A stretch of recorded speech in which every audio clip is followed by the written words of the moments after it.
Paham ya? Kalau madzhab itu hasil pendapat, review. Misalnya Imam Syafi'i berijtihad dalam permasalahan ini dan beliau berpendapat ini hukumnya haram. Berarti madzhab. Kalau manhaj, tata caranya, metodenya. Bisa membedakan ya antara madzhab dengan manhaj. Beda ya.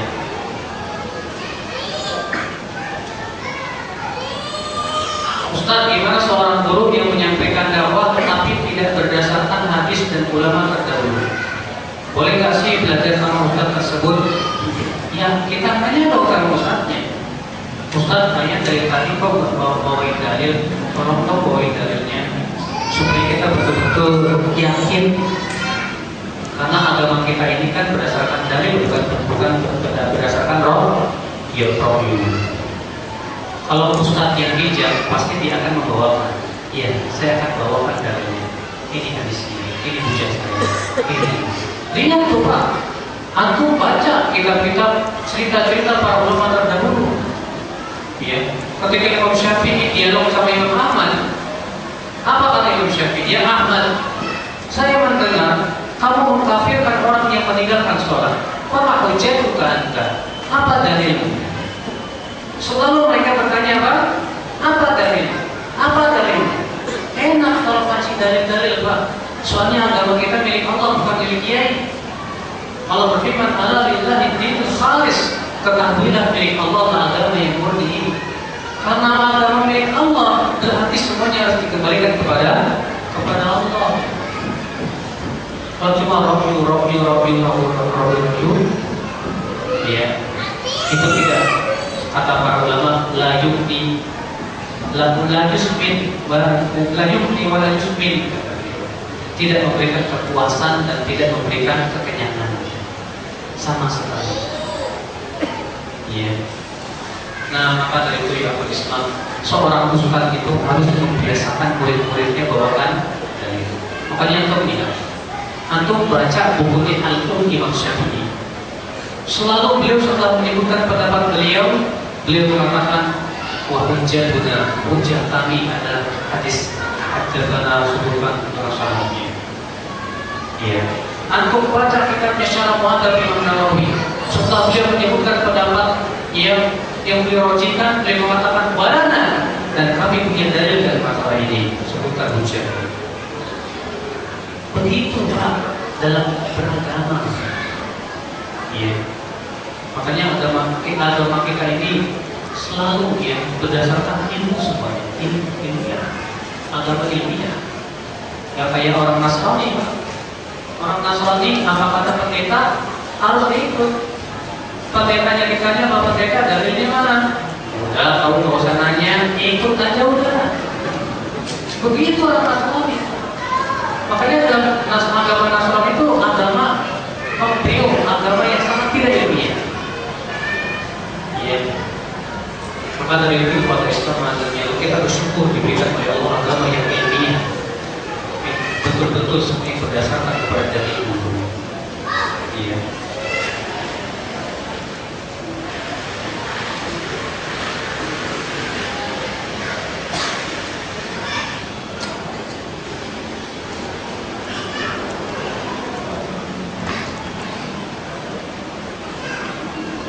Ustaz, apa maksud perkataan Ali bin Abi Thalib yang tidak salah begitu? Bicaralah kepada seseorang sesuai kadar keilmuan. Apakah kamu mau Allah dan Rasulnya didustakan? Yang jadi masalah adalah saya terkadang menunda penyampaian dalil karena saya takut apa yang saya sampaikan dari Al-Quran dan Sunnah itu nantinya didustakan. Disinilah Pak, kita harus bisa memahamkan dalilnya. Paham tidak? Bagaimana caranya supaya ketika kita berpendapat, kita bawa dalil, kemudian audien bisa memahami dalil yang saya sampaikan. Makanya seorang guru atau seorang ustaz itu punya kemampuan itu. Nabi Musa alaihissalam ketika diperintahkan oleh Allah untuk menghadapi Fir'aun, apa kata Nabi Musa? Wa akhi Harun huwa afsah minni lisanan ya Allah, saudaraku Harun lebih fasih lisannya dariku, tolong putus dia. Ternyata Allah pun menguatkan Nabi Musa dan Nabi Harun. Kenapa? Nabi Harun lebih fasih bahasanya, lebih mampu menyampaikan hujah daripada Nabi Musa. Makanya apa? Kalau memang antum tidak punya kemampuan untuk menjelaskan hujah, nggak masalah itu enggak. Tapi kalau antum punya kemampuan yang bagus dan menjelaskan dengan segala gambarnya, sampaikan. Supaya apa? Supaya kita selalu mendidik audien itu supaya ada dalilnya. Ini dia. Iya. Kita ini sudah bosan, Pak, dengan kajian-kajian yang selalu hanya sebatas review pendapat tanpa ada dalil sama sekali. Iya. Bagaimana mendakwai orang tua yang awam? Mendakwai orang tua butuh kepada kesabaran, kelemah lembutan, karena orang tua beda dengan yang lainnya. Terlebih mendakwai orang tua itu harus dengan praktek, itu berupa bakti kita kepada orang tua. Kita mau mendakwai orang tua, tapi kita sendiri pun berbakti kepada orang tua. Ya, gak bakal dengar sama orang tua. Ya.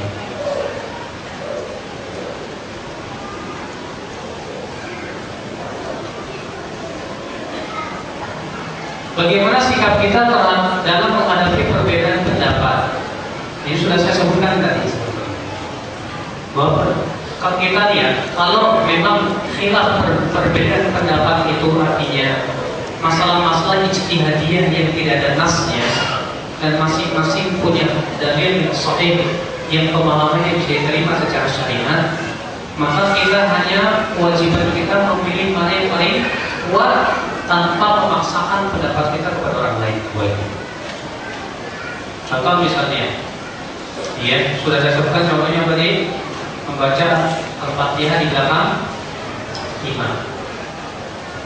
Contoh lagi misalnya, setelah sholat zikir itu dikeraskan apa disirkan? Kalau habis sholat zikir itu dikeraskan atau tidak? Imam Syafi'i mengatakan yang sunnah disirkan. Jadi pendapat jumhur. Sementara Imam Ahmad mengatakan yang sunnah dikeraskan. Yang sunnah apa? Dikeraskan. Apa hujah Imam Ahmad? Kata Imam Ahmad, hujah kami riwayat yang sahih. Ibnu Abbas berkata, kami dahulu, ya, karena roh usul adalah mengangkat suara dengan zikir setelah sholat itu ada di zaman Rasulullah SAW. Dan satu riwayat Ibnu Abbas berkata, adalah aku mengetahui selesainya sholat Rasulullah SAW itu dengan takbir. Kata Imam Ahmad, ini hadis menunjukkan yang sunnah zikir setelah sholat itu dikeraskan. Imam Syafi'i mengatakan tidak sunnah. Dan Imam mazhab jumhur bilang masing-masing punya hujah. Imam Syafi'i dalilnya apa? Ayat Allah berfirman, "Yawal rabbaka fi nafsika tadarruan wa khifatan wa dunal jahri minal qaul." Dan berzikirlah pada dirimu dengan tadarru dan rasa takut dan suara yang tidak dikeraskan. Kata Imam Syafi'i, adapun hadis Ibnu Abbas itu dibawa kepada taklim, bukan dalam setiap keadaan. Ya, masing-masing punya hujah, masing-masing punya dalil. Seperti ini tidak boleh kita saling memaksakan. Kita hanya memakai atau melihat apa yang kita pandang kuat. Iya. Ya terkadang masalah seperti ini kurang dipahami oleh masyarakat kita. Masalah yang masih ditegakkan ulama malah dijadikan sebagai apa? Ciri Ahlussunnah apa bukan? Pokoknya kalau udah begini itu bukan Ahlussunnah. Nanti ulamanya dari dulu dari khilaf kok gimana sih? Ya. Contoh saya membaca sebuah buletin di Jakarta, dia menghujat habis-habisan orang yang mengatakan bahwa orang tua Rasul kafir dan mengatakan dia tidak adab sama Rasulullah. Padahal ulama dari semenjak dulu juga khilaf. Ulama dari semenjak dahulu apa? Berbeda pendapat. Ya, Imam Asy-Syafi'i merojihkan bahwasanya ya kita tidak bisa memastikan orang tua Rasulullah di surga atau di neraka, karena belum sampai padanya, belum kepadanya ujian. Sementara sebagian ulama mengatakan di dalam api neraka berdasarkan ayat Muslim ketika Rasul ditanya oleh seorang sahabat, gimana ayatku ya Rasulullah? Kata Rasulullah, ayatku dalam api neraka. Imam As-Suyuti menganggap hadis ini lemah walaupun berada di dalam Sahih Muslim. Tapi imam yang lainnya membantah Imam Suyuti dan mengatakan, Anda katakan lemah, sementara ini berasal dari riwayat Muhammad bin Salamah dari Sabit Al-Bunani. Padahal Muhammad bin Salamah itu orang yang paling sikoh terhadap hadis. Khilaf. Kalau sudah khilaf begitu, ya sudah, kita nggak perlu saling menyesatkan. Kita hanya sebatas berpendapat yang kita pada rajin. Adapun memaksakan pendapat bahkan sampai menuduh lawannya bukan Ahlussunnah, ya kalau begitu caranya, berarti ulama kita dulu pun jadi bukan Ahlussunnah lagi loh. Maka di sini Pak, harus kita bisa membedakan mana perselisihan pendapat yang boleh kita hormati dan saling toleransi, dan mana perselisihan pendapat yang tidak bisa kita hormati. Harus kita bedakan. Ya, saya berikan contoh tadi ya Pak. Abu Hanifah mengatakan yang namanya alat itu yang berasal dari anggur saja. Ya tidak. Kalau ada orang berkata begini, hormati setiap pendapat ulama, bahaya. Nanti ada pemuda mabuk-mabukan dengan alat yang berasal dari anggutan. Ketika antum ingkari, kata Abu Hanifah, alat itu anggur doang, tahu? Hormati pendapat ulama. Oh, nggak bisa. Pendapat seperti itu tidak bisa. Kenapa? Karena pendapat Abu Hanifah dalam hal ini bertabrakan dengan dalil. Sorry, dalilnya jelas. Makanya jumhur ulama mengimpun pendapat Abu Hanifah. Bahkan sampai-sampai Al-Khattabi berkata, jadi antara yang menunjukkan kemungkaran pendapat Abu Hanifah bahwa di Madinah ketika Rasulullah masih hidup tidak ada satupun arak yang berasal dari anggur. Tidak. Maka dari itu yang Islam kita di sini harus bisa melihat. Yang terpenting adalah agama kita itu agama yang ilmiah. Iya. Lihat segala sesuatunya dengan dalil, hujah. Kalau tanpa saja dalam masalah ilmu dunia, selalu dia dengan ilmiah. Maka agama pun harus lebih ilmiah lagi. Dan ilmiahnya agama yang berdasarkan Al-Quran dan hadis Nabi Sallallahu Alaihi Wasallam. Saya cukup sampai di sini. Mudah-mudahan apa yang sampaikan bermanfaat buat saya dan buat antum semua. Dan mudah-mudahan semakin membuka cakrawala kita dan pemahaman kita terhadap agama kita. Dan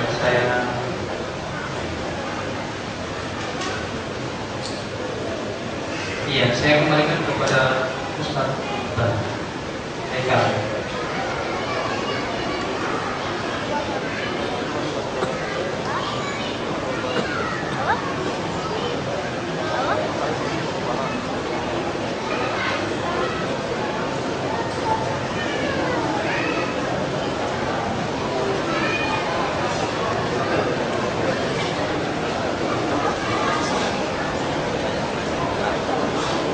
Baik, alhamdulillah telah kita dengarkan bersama, simak bersama, yaitu menyampaikan tausiah dan ceramah dari Ustaz Abdul Salam Hafizahullah yang berkenan tentang manhaj Imam Asy-Syafi'i rahimahullah dalam beribadah. Kita mengucapkan jazakumullahu khairan katsiran. Semoga Allah membalas apa yang telah beliau sampaikan itu dengan balasan yang lebih baik, dan semoga Allah Subhanahu wa taala memberkati beliau ilmunya, umurnya, dan keluarganya, dan semoga Allah Subhanahu wa taala senantiasa menjadikan yaitu waktunya dan usahanya bermanfaat untuk Islam dan kaum muslimin. Amin ya rabbal alamin. Kepada para hadirin sekalian, ada informasi dari panitia, titipan pesan dari panitia. Di penghujung acara pada malam hari ini kita akan menyampaikan kuis, yaitu setelah Ustaz Badrul Salam menyampaikan materi, maka beliau menerima begitu banyak pertanyaan dan beliau jawab semuanya, alhamdulillah. Ya, tidak semuanya tetapi sudah dijawab sebagiannya.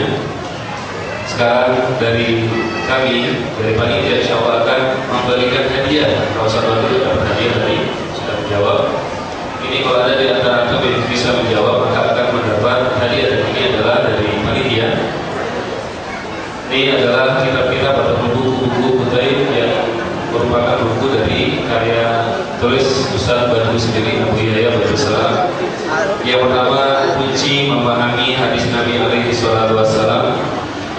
Yang kedua, meraih pahala besar dan sedikit amal, yaitu untuk materi kajian besok pagi di Masjid Nur Salim, ini bukunya.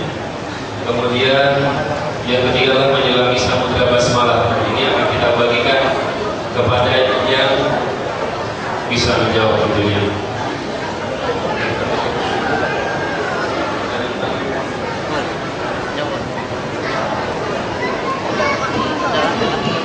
Baik, kita akan bagi menjadi dua kelompok. Untuk yang laki-laki, jamaah laki-laki, dan juga untuk jamaah yang perempuan, untuk bapak-bapak dan untuk ibu-ibu. Jadi untuk yang bapak-bapak kita berikan kesempatan 4 pertanyaan, untuk yang ibu-ibu kita beri kesempatan 3 pertanyaan. Ya. Ada pertanyaan yang pertama, ini kita tujukan kepada jamaah ikhwan, jamaah yang bapak-bapak. Sebutkan sebuah ayat yang mana Allah memerintahkan kepada orang-orang yang beriman untuk mendahulukan Allah dan Rasul-Nya. Silakan.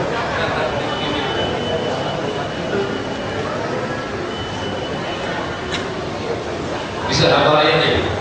Hah?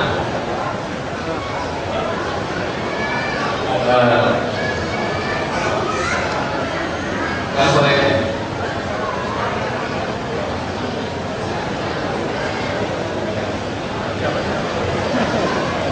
Baik, silakan. Dan angkat kedua.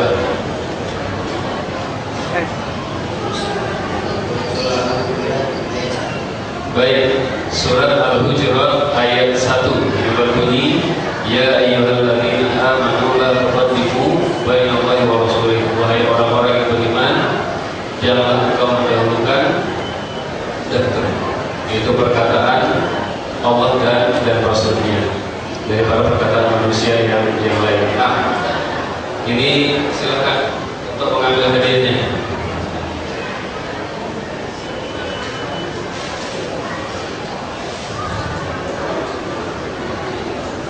Ada 4 buku.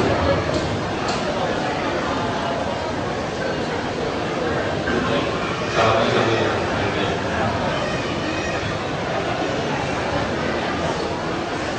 Baik, pertanyaan yang kedua. Insya Allah saya akan lebih utamakan yang depannya. Ini saya nggak kelihatan masalahnya. Ini nggak kelihatan ya?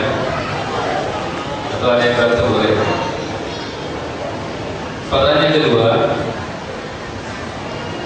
apa perkataan Al-Imam Asy-Syafi'i rahimahullah dalam menyebutkan keutamaan hadis Nabi alaihi salatu wassalam?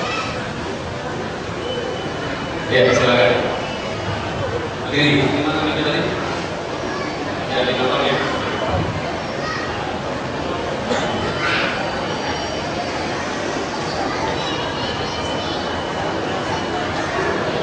Mana? Tidak ada mic. Ya. Idza sahal hadits fahuwa hadits. Nah, idza sahal haditsu fahuwa madhhabi. Apabila ada hadis yang sahih, maka itu adalah madhabku, itu adalah pendapatku. Ini jawaban benar. Silakan untuk memilih 3 buku sisa ini yang apa ya? Ini aja. Silakan. Ini 1, jangan semuanya. Silakan. Selamat, Anda tutup. Sisa 2 lagi. Pertanyaan yang ketiga. Al-Imam Asy-Syafi'i rahimahullah dikenal memiliki guru-guru dari kalangan para ulama. Sebutkan dua ulama yang menjadi guru Al-Imam Asy-Syafi'i rahimahullah. Dua ya, dua.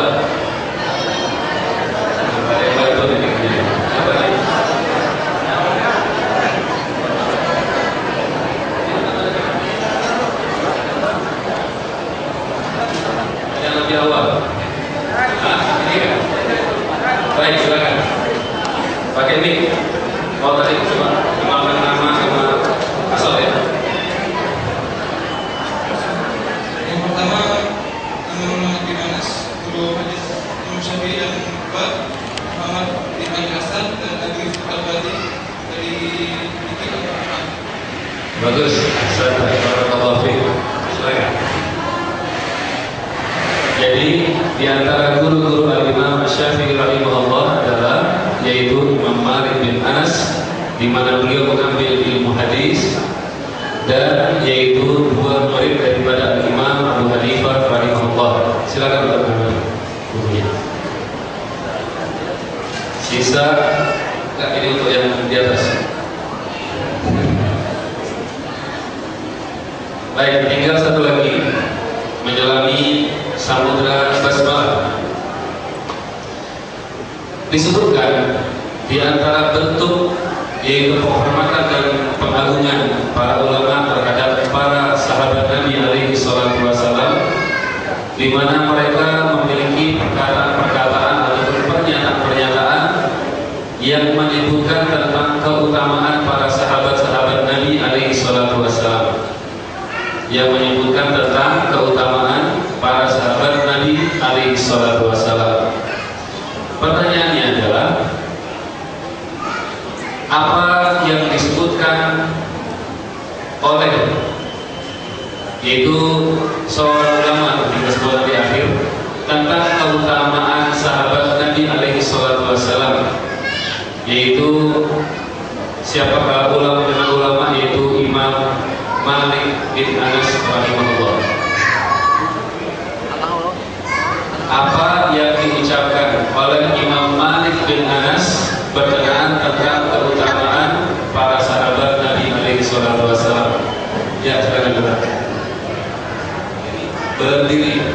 Satu.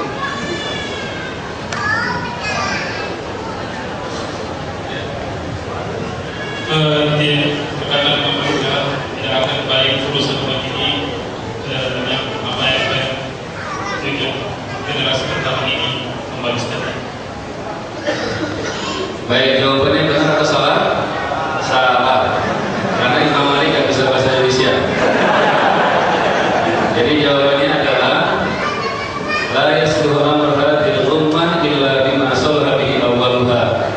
Tidak akan beres dan benar urusan umat ini kecuali apabila yaitu mengikuti atau kembali kepada itu generasi pertama mereka. Tidak apa-apa, ambil saja dia. Silakan, selamat Anda bertutur.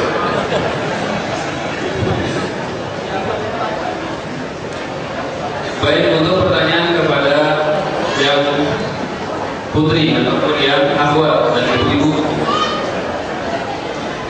adapun silakan nanti untuk pertanyaannya ataupun pertanyaannya harap ditulis, kemudian menjawab yang nomor 1, 2, atau 3. Salah satu saja, jangan jawab semuanya, bingung ya jadi wasitnya.